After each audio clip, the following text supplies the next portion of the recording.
Volume 3, Part 5, The Townshend Crisis, 1766-1770.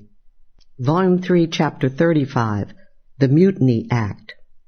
Though the Stamp Act crisis was over, an important irritant in Anglo-American relations remained.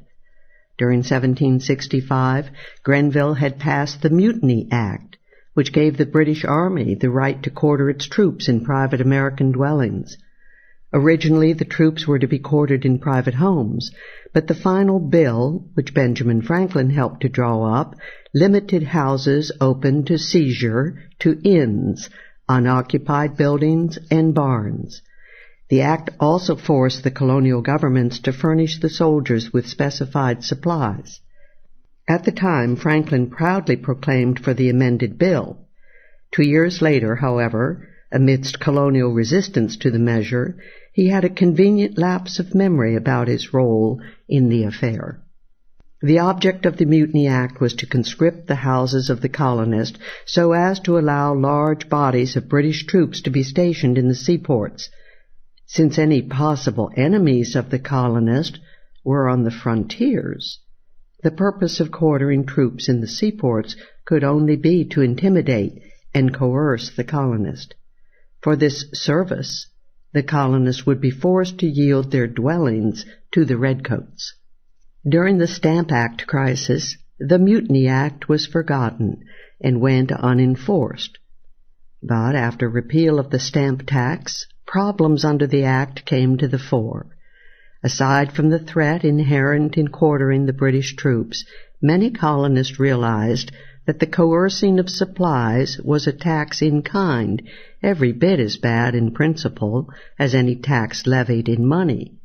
Was this new tax in kind to perform the work of the hated stamp tax, to compel the Americans to pay for British troops amongst them?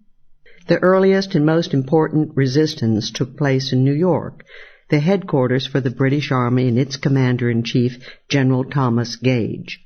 New York refused to obey Gage's request for supplies under the Mutiny Act, and insisted on complying only partially with royal requisitions while demanding that England recompense the colony. Other colonies hedged on following suit. Most did not comply fully, but did not challenge the laws openly, and voted some supplies. Understandably, there was, so soon after the vigorous resistance to the Stamp Act, a general desire for respite. Notwithstanding, when the Massachusetts Council voted supplies and quarters to a British artillery troop, its action was met by a storm of denunciation from James Otis and the Assembly, and Sam Adams asked whether the Mutiny Act is not taxing the colonies as effectively as the Stamp Act. Otis called for a purge of the Council, and the Assembly refused to vote supplies. But in the end, it voted for partial compliance. Partial non-compliance also occurred in New Jersey. There, the Assembly denounced the Mutiny Act as being as much an act for laying taxes on the inhabitants as the Stamp Act, but then voted funds. However, it officially evaded full compliance by vaguely instructing a new set of commissioners to act according to the custom of the province. South Carolina partially complied, but refused to include such specified supplies as salt and beer in its requisition.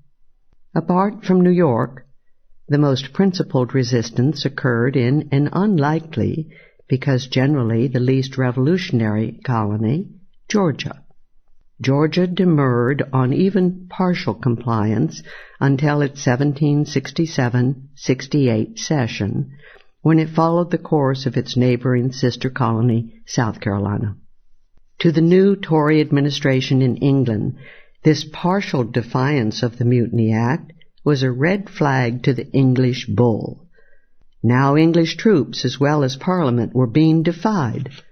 The new Prime Minister, a supposed friend of American liberty, William Pitt, now the Earl of Chatham, lost no time in displaying his true feelings toward the colonies.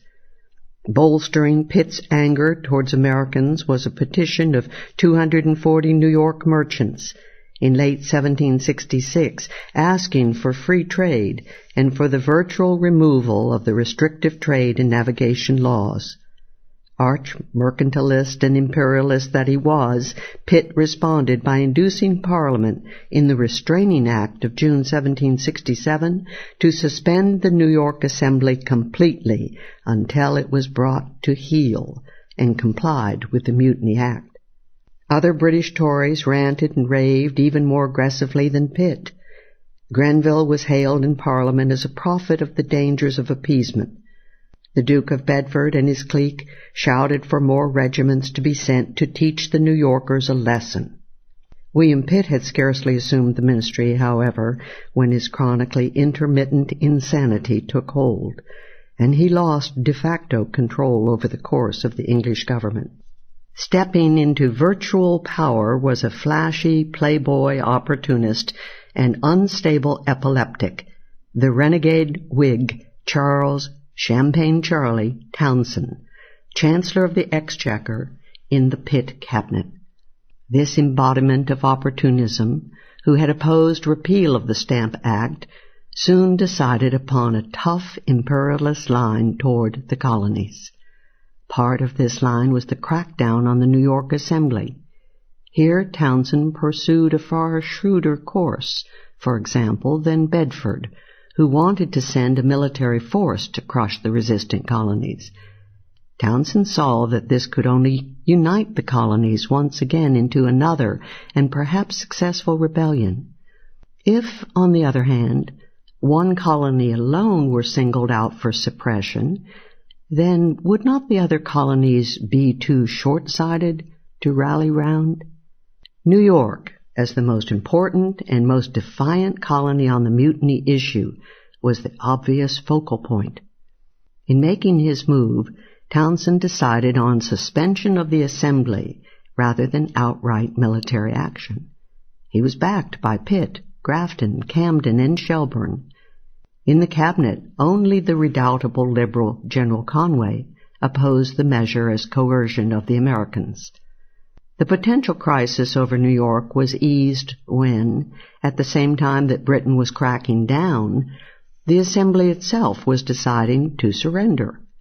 Over the opposition of the Radicals, and by only a single vote, the Assembly decided to comply fully with the Mutiny Act. Parliament's order for suspension never had to be enforced.